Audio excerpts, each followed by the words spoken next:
Today I'd like to share with you how through prayer God allowed me to attend some meetings that were being held at Berman University.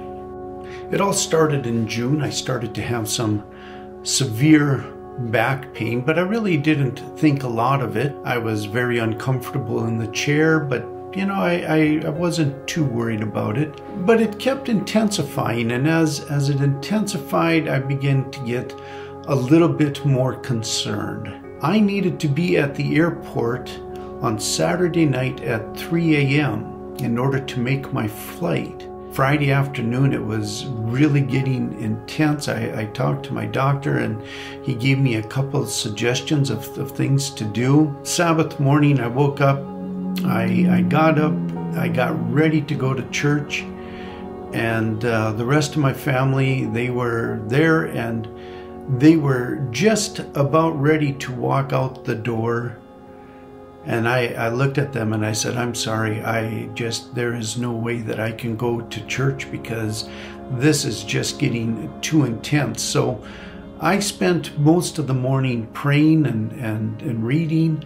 My family was at church. They were praying for me. They prayed at church for me. The pain kept intensifying, and we kept praying that, if God wanted me to be at those pastors' meetings at Berman, that something would happen. Finally, about 4 o'clock in the afternoon, it was decided that if I was going to go to the ER, I would need to go then, because the time that it takes to wait at the ERs here in Moncton, it would be very close whether I would even make my flight at all at that point. When we arrived at the ER, it was overheard that someone had been there in the waiting room for almost 20 hours. And at that point, I was totally convinced that unless God intervened, unless through prayer God worked it out, there would be no way that I was going to be attending these meetings at Berman.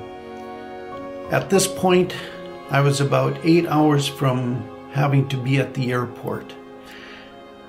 I saw the triage nurse and she said, you know what? She said, you just go take a seat. And she said, we will get you in as soon as we can. Well, again, I'm sitting there and I'm praying in the waiting room.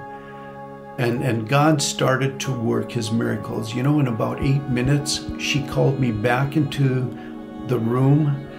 She had me lay down on the bed there, and I could feel that God was answering our prayers.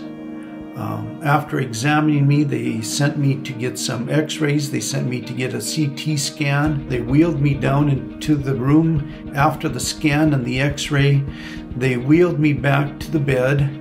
And they said, well, we're going to have to wait for somebody to come in to read your results. And so it's going to be probably an hour and a half that you're going to have to wait until we get this results back so we can let you know. And so I was sitting there and praying. And when the doctor came, he's confirmed. He said, yeah, he said, my suspicions have been confirmed. He says, you have 2 kidney stones, and one of them is trying to work its way out. And he said, I don't see that as a reason not to travel. Well, by 10 o'clock, I was discharged out of there. I was on my way home. It was just enough time to go to the pharmacy. I went home and I started to pack. To me, it was evident that God wanted me to go to Berman for those pastors' meetings. He answered my prayers, and that confirmed that. I know that God is in control. I know that God answers prayers, and I'm not worried about it.